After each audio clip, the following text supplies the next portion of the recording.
Hey trainers, how's it going? I'm Robert and today is Houndour Spotlight Hour, which I'm extremely excited for because I still need this shiny. I haven't gotten it in like 3 years of it being released. But today I'm also going to be talking a little bit about something that I want to share, and that's my local park here where I actually end up playing all the time and my history with it. I hope that you don't mind, but I think I'm going to start using Spotlight Hour starting today as a way to kind of share more of actually about myself instead of just about the Pokemon Go experience. But there will be highlights the entire time of my hour. I will be grinding this hour extremely hard, and at the end we'll come back and we'll talk about results. But just hold on with me for a second.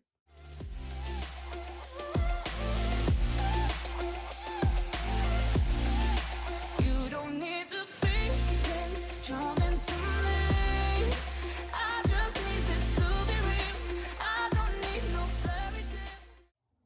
Well, this park has just been absolutely amazing, where I just started going up or just getting up and wanting to come for a run. It's just been an amazing place my entire life. Really, the only place in our area that you have if you want to go out and walk. And that's why when Pokemon Go hit in 2016, I was really excited to actually use this place to come out and walk and play because while the meta was driving around, and if you wanted to play downtown, you really did have to drive.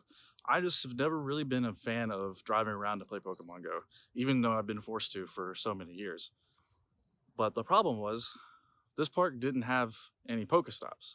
But the one good thing about it, though, was it did have a Magikarp nest. So before all the nests that we have now, where they migrate like every 2 weeks and things, back when it was just Generation 1, you had places that were just like hard coded as a certain place. So like when I moved to Charleston for school, it was a city and it was designated to being only Magnetons or Voltorbs, like electric type Pokemon. And then here, it was a Magikarp nest.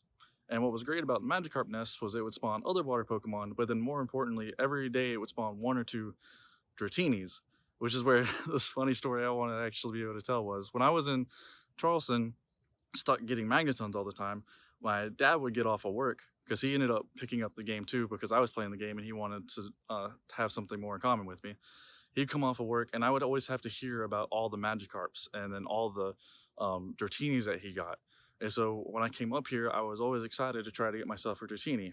But it seriously worked. Like I would come up here for a week to visit, and there would never actually be any Dratinis any time that we would come in here. Which is when we started doing this.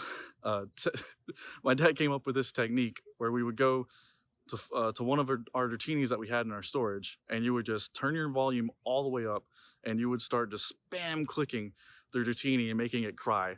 And we'd be like crying and calling out as we turned into the park to make Dratini spawn. And I swear, I don't know why, but that actually worked like 90% of the time. And my dad has thousands and thousands of Dratini candy to show for it, even after powering up multiple throughout the years.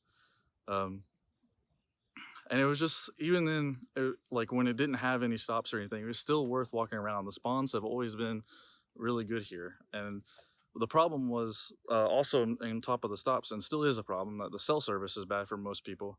However, okay, so that's where I started rambling. I wanted to tell the Magikarp Dratini story because I always thought clicking the Dratini over and over on max volume, it really annoyed whoever else was in the car, but I just love that we did that. But that's why I had a great honor of being able to add stops to this place once I hit level 40. It's one of my like most happiest things in this game, because now there's like 5 gyms, there's like 15 stops, and it's where I'm going to be able to play Houndour Hour in just a few minutes and get like probably touch like over 250 things, which is just insane. That something that didn't have stops and was only usable as a rare Dratini spawn every so often is now so valuable. And even more exciting than just being valuable is how many people I've actually met now because they started playing in the gyms since we added, and how many like actual good friends they have, and like all the people that have been able to bring their kids here and enjoy it for Pokemon Go for themselves, and let their kids play on the playgrounds and everything else here, and seeing them eventually one day, I'm sure, get involved in the sports around here.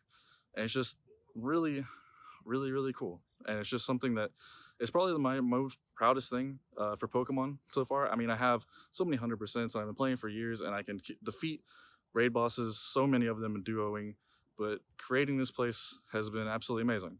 And that's why later on I'm going to create a guide for showing how to make Pokestops, and like showing how the cell system works and how you can maximize Pokestops and gyms in your own area. And hopefully I can share that with other people. But that's all I really wanted to ramble on today. I was the two things I knew I wanted to share. There will be stories. Now that I'm actually wanting to make the stories up, or not making them up from nothing, but actually elaborate on things like some of the stories when I actually did play soccer and some of the things that happened. Also, sorry for shaking. My arm's getting tired just holding up my phone like this. So I'm gonna try to end this here for a sec, for real quick. But um, yeah.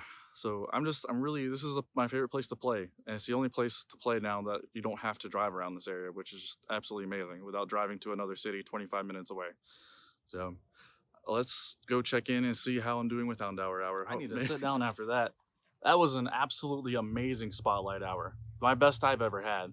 I went into the spotlight hour, you know, shiny would be nice, but I really was expecting to touch at least 214 shiny checks because my previous record, sorry for the sound of cars leaving, but my previous record was 213 shiny checks, and I completely blew that out of the water tonight with 300 Houndour checks and actually was able to get a shiny from it. So I can't be more pleased than that. That is absolutely an amazing hour, and I really didn't even get a full hour. That was only 51 minutes because I was recording the main part of this video at the beginning and rewatching that back to make sure that everything was all right.